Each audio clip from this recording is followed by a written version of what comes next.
The king who drowned his dreams in concrete, a tale of letting go. Have you ever poured your heart, time, and money into something only to realize it was all built on sand? Here's the story of a king who did just that and lost everything in the process.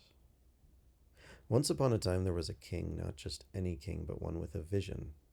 His dream was to build a bridge, no ordinary bridge, but a grand, magnificent structure that would connect his kingdom to a neighboring land, opening trade routes, uniting his people, and etching his name into the pages of history. He gathered his advisers and told them of his plan. We shall build the bridge of all bridges, he proclaimed, his eyes sparkling with ambition. The advisers nodded, their faces a mixture of awe and disbelief, but they said nothing. The king was determined, and no one dared question him. Construction began. Workers labored day and night, hauling stones, laying foundations, and lifting heavy beams into place.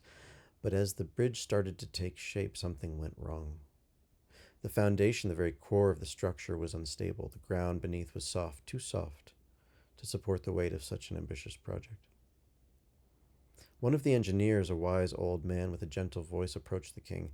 "Your Majesty," he said, "this foundation will not hold. We must stop the work and relocate the bridge. The ground here is not fit to carry such a heavy burden." The king's face darkened. "No," he snapped. "I've already invested too much. My people are depending on this bridge. We cannot turn back now. Find a way to make it work." And so they tried. They poured more concrete, added more reinforcements, and worked long into the nights, hoping that the bridge would stand firm, but each day it became more clear. The bridge was unstable.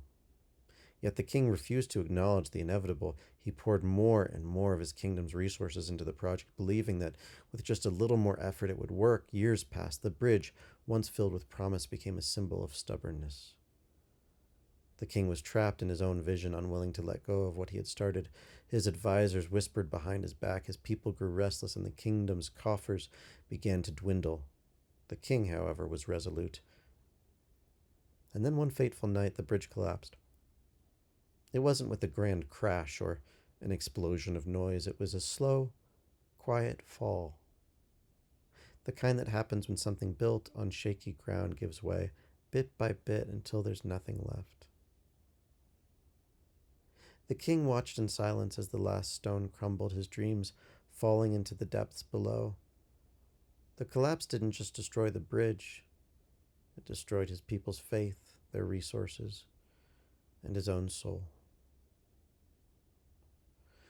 The moral of this story is simple yet profound. If something is built on a weak foundation, no amount of force or stubbornness will make it last. Sometimes you need to stop pouring your resources into something that isn't working. Cut your losses. Let go and rebuild somewhere solid. Just chuck it.